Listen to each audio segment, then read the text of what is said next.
안녕하세요, 청취자 여러분. 마음이 따뜻해지는 라디오 진행자 김지연입니다. 오늘도 변함없이 여러분과 함께하게 되어 기쁩니다. 시작하기 전에 저희 마음이 따뜻해지는 라디오 유튜브 채널 구독과 좋아요, 알림 설정 부탁드립니다. 여러분의 작은 관심이 저희에게 큰 힘이 됩니다. 이번 주 그땐 그랬지 코너에서는 1972년 동아일보 이면에 실린 한 줄 기사로부터 이야기를 시작해 보려 합니다. 서울택시 기본요금 50원으로 인상. 네, 맞습니다. 지금은 기본요금 4,800원인 시대지만 그 시절엔 단돈 50원이 서울택시 한 번의 시작이었습니다.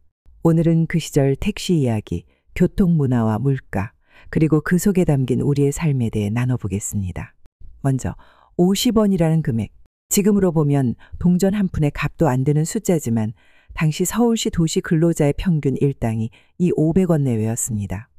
그러니까 택시 한 번 타는데 일당의 20분의 1을 썼던 셈이죠. 택시는 사치품도 편의수단도 아니었습니다. 말 그대로 급할 때 쓰는 비상수단이었죠. 그때 서울의 택시는 대부분 포니, 브리사 또는 중고 일본차였습니다. 노란색과 검정색이 섞인 차량, 외관, 뒷좌석 가운데 놓인 요금 미터기, 그리고 운전석 앞에 살짝 기울어진 번호판이 기억납니다. 기사님들은 늘 모자와 와이셔츠 차림이었고 창문은 수동으로 돌려서 내렸습니다. 그 시절 택시의 모습을 좀 더 생생하게 떠올려 볼까요?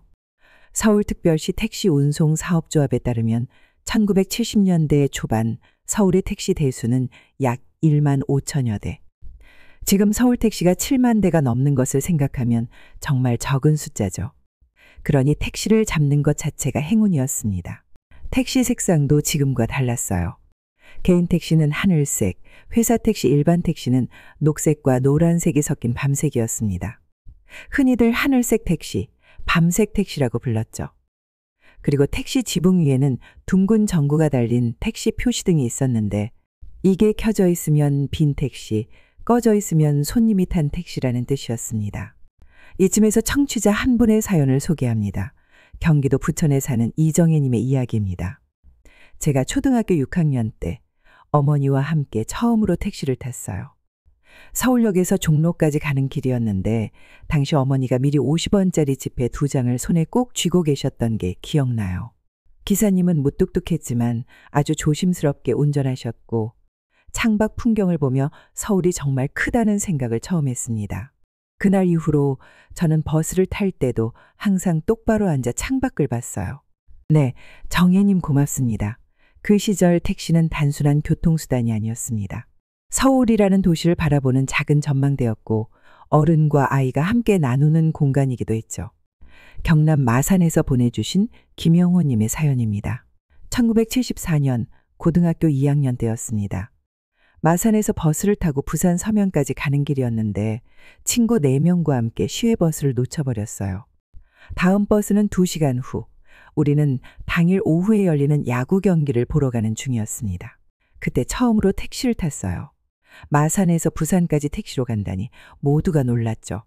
요금은 1,200원. 우리 5명이 나눠내고도 용돈이 바닥났습니다. 하지만 그날 롯데 자이언츠의 장효조 선수가 홈런을 치는 걸 직접 본 기억은 그 어떤 돈으로도 살 수 없는 추억이 되었습니다. 1972년 서울 택시 기본요금 50원 시대. 그때 택시를 타는 일은 특별한 경험이었습니다. 서울의 택시 요금은 어떻게 변해왔을까요? 서울시 자료에 따르면 흥미로운 변화가 있었습니다. 1965년 처음 미터제가 도입되었을 때 기본요금은 40원. 1972년 오늘 이야기의 주인공 50원으로 인상. 1974년 석유파동 여파로 100원으로 2배 인상. 1979년 제2차 석유파동으로 300원으로 급등. 1985년 250원 잠시 인하되었다가 1989년 600원으로 다시 큰 폭 인상. 1995년 1,100원, 2000년 1,600원, 2005년 1,900원, 2013년 3,000원, 2019년 3,800원, 2023년 4,800원. 약 50년 동안 96배가 오른 셈입니다. 물론 물가 상승률, 택시 품질 향상, 연료비 증가 등을 고려하면 상대적인 비용은 크게 변하지 않았다고 볼 수도 있죠. 서울 강동구에서 보내주신 박성민 님의 사연입니다. 1976년 저는 막 군 제대를 하고 첫 직장에 출근하던 날이었습니다. 양복을 입고 구두를 신고 쌀쌀한 아침 서울역 앞에서 복자동 회사까지 가야 했죠. 긴장한 마음에 일부러 일찍 나왔는데 버스를 잘못 타서 엉뚱한 곳에 내렸습니다. 시계를 보니 출근 시간이 10분밖에 남지 않았어요. 그때 택시를 잡았습니다. 복자동 공공빌딩까지 빨리 가주세요 했더니 기사님이 첫 출근이구먼 하시더라고요. 어떻게 아셨냐고 물었더니 양복이 너무 새까맣고 구두가 반짝여서 알았지 하시며 웃으셨습니다. 그리고는 신호도 안 걸리게 요리조리 운전해서 저를 정확히 1분 전에 회사 앞에 내려주셨어요. 요금은 120원이었는데 기사님이 거스름돈을 안 주시고 첫 출근 기념으로 꼭 성공해야 하며 손을 꼭 잡아주셨습니다. 그 따뜻한 손길이 아직도 기억납니다. 정말 감동적인 사연이네요. 그 시절 택시 기사님들의 이야기도 함께 나눠볼까요? 1970년대 택시 기사님들은 대부분 장거리 손님을 선호했습니다. 짧은 거리는 기본 요금만 받고 승객을 내려주고 다시 빈 차로 손님을 찾아야 했기 때문이죠. 특히 비 오는 날이면 택시 잡기가 하늘의 별 따기였습니다. 어디까지 가세요? 라고 물어보고 원하는 방향이 아니면 지나치는 경우도 많았죠. 하지만 그 속에서도 따뜻한 정이 있었습니다. 야간에 여성 승객을 집 앞까지 바래다 주고 비 오는 날 우산 없는 학생들을 무료로 태워주고 응급 환자를 병원까지 신속하게 데려다 준 택시기사님들의 이야기는 지금도 회자됩니다. 1972년의 교통 상황을 조금 더 살펴보면 지하철은 아직 건설 초기 단계였습니다. 서울 지하철 1호선 건설이 1971년에 시작되어 1974년에 개통되었죠. 대부분의 시민들은 시내버스나 도보, 자전거를 이용했습니다. 버스는 목재의자에 차창은 유리창 대신 비닐 커튼이 달린 경우도 많았습니다. 정류장도 지금처럼 전자 안내판이 아닌 버스 안내양이 호루라기를 불며 사람들을 태우고 내리게 했습니다. 그런 상황에서 택시는 시간을 돈 주고 사는 선택이었습니다. 그래서 처음으로 택시를 탔던 날은 누구에게나 특별한 기억으로 남아있곤 하죠. 부산에서 김명자님이 보내주신 사연입니다. 1977년 제가 대학교 1학년 때였어요. 부산 서면에서 친구들과 늦게까지 놀다가 막차를 놓쳐버렸습니다. 집에 전화도 없던 시절이라 부모님이 얼마나 걱정하실지 생각하니 눈물이 나더군요. 그때 택시를 타기로 결심했습니다. 동네까지 가는 길. 택시 요금은 그때 제 일주일 용돈과 맞먹는 금액이었어요. 하지만 기사님이 저를 보더니 학생이 이 시간에 어쩌다 늦었냐고 물으시더라고요. 사정을 말씀드리자 미터기를 끄시고 내 딸이랑 또래 같은데 안전하게 데려다 줄게 하시며 반감만 받으셨습니다. 집 앞에 도착해서 어머니가 걱정스레 나와 계신 모습을 보고 기사님이 하신 말씀, 어머니, 따님이 막차 놓쳐서 제가 모셔왔습니다. 공부 열심히 하는 착한 학생 같아요 라고 말씀해 주셨어요. 그 덕분에 혼도 안 났답니다. 그 시절 택시는 그저 이동수단이 아니라 도시 안에서 사람과 사람을 이어주는 매개체였습니다. 택시 안에서 나누는 대화, 택시를 통해 만들어지는 작은 인연들은 메마른 도시 생활에 작은 온기를 불어넣었죠. 1980년대로 넘어가면서 택시 문화에도 변화가 찾아왔습니다. 1982년 현대자동차 포니가 국내 택시 시장을 장악하기 시작했고 1986년에는 중형 택시라고 불리던 스텔라가 등장했습니다. 택시미터기는 더 정교해졌고 1980년대 후반부터는 무선 호출 택시가 보급되기 시작했죠. 대전에서 오승민 님이 보내주신 사연입니다. 1983년 저는 고등학교 3학년 수험생이었습니다. 그해 겨울은 유난히 추웠고 수능 전날 밤새 공부하다가 아침에 일어나 보니 눈이 펑펑 내리고 있었어요. 발이 묶였죠. 당시 우리 집은 대전 변두리 언덕 위에 있었는데 버스도 안 다니고 택시를 부를 전화도 없던 시절이었습니다. 절망적인 상황에서 아버지가 동네 슈퍼에 달려가 공중전화로 택시회사에 전화하셨어요. 내 아들 대학 시험인데 제발 좀 와달라고 사정하셨다고 합니다. 30분 후 눈길을 헤치며 택시 한 대가 우리 집 앞에 도착했습니다. 그때 그 택시 덕분에 저는 무사히 시험장에 도착할 수 있었고 지금의 제 직업을 가질 수 있었습니다. 그 기사님께 지금이라도 감사 인사를 전하고 싶습니다. 택시는 때로는 인생의 중요한 순간을 함께하는 동반자이기도 했군요. 단순히 A에서 B로 이동하는 수단이 아니라 우리 인생의 결정적 순간을 이어주는 다리 역할을 했던 것입니다. 1990년대에 들어서면서 택시 산업은 또 한 번의 변화를 맞이합니다. LPG를 연료로 사용하는 택시가 늘어났고 1991년에는 모범 택시가 등장했습니다. 검정색 중형차에 넥타이를 맨 기사님, 더 높은 요금이지만 더 좋은 서비스를 제공하는 새로운 택시 서비스였죠. 강원도 춘천에서 이미경 님이 보내주신 사연입니다. 1992년 제가 서울에서 대학을 다니다가 주말에 춘천 부모님 댁에 내려갔을 때였어요. 버스터미널에서 택시를 타고 집으로 가는데 기사님이 저를 유심히 보시더니 물으셨어요. 혹시 이미경 학생 아닌가? 깜짝 놀라서 보니 우리 동네 슈퍼 아저씨의 형님이셨습니다.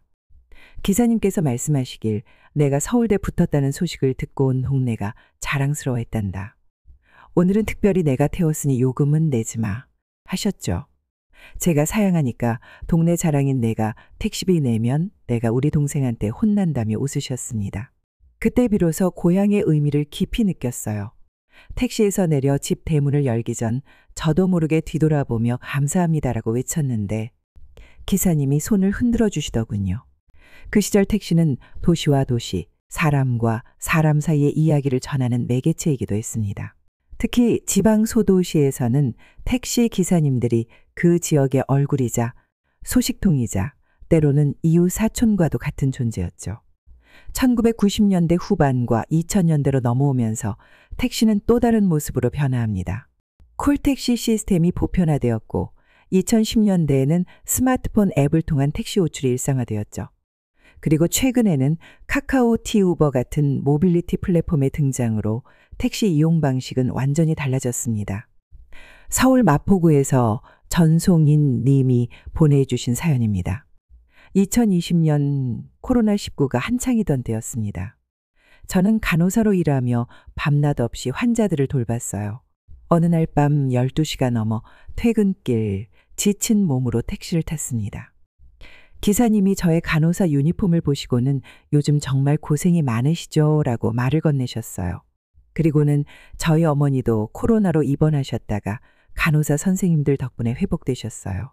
진심으로 감사드립니다. 라고 하시더군요. 도착해서 요금을 내려는데 기사님이 오늘은 제가 꼭 선생님께 드리고 싶은 게 있어요.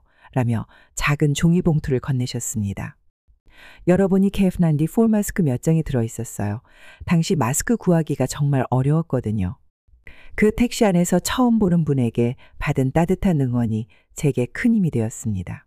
시대는 변했어도 택시 안에서 만들어지는 인간적인 따뜻함은 여전히 우리 곁에 있군요. 1972년 50원이던 기본 요금이 2023년 4,800원이 되었지만 그 안에 담긴 사람 냄새는 변함없이 이어져 오고 있습니다. 택시는 우리 생활에 빠질 수 없는 한 부분이 되었습니다.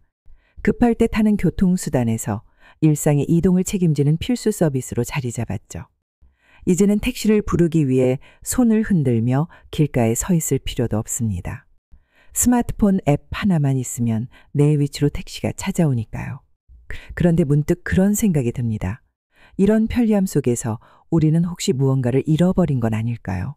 낯선 기사님과 나누던 대화, 목적지를 찾아가며 함께 헤매던 경험, 그리고 예상치 못한 순간에 만나는 인간적인 온기 같은 것들 말입니다. 사랑하는 청취자 여러분, 오늘 아침 출근길에 택시를 탔다면 혹은 오늘 저녁 퇴근길에 택시를 탈 예정이라면 잠시 스마트폰에서 눈을 떼고 기사님과 간단한 인사를 나눠보는 건 어떨까요? 50년 전 50원짜리 택시 안에서 피어났던 그 따뜻한 정을 오늘 우리의 택시 안에서도 다시 만들어 볼 수 있지 않을까요? 자, 여러분. 당신이 처음으로 택시를 탔던 날 기억하시나요? 누구와 함께였는지, 창밖엔 어떤 풍경이 펼쳐졌는지, 그리고 그때의 설렘과 낯설음은 어떤 색이었는지요? 여러분의 첫 택시 이야기를 저희 프로그램 홈페이지나 문자로 보내주세요. 다음 주에 소개해드리겠습니다.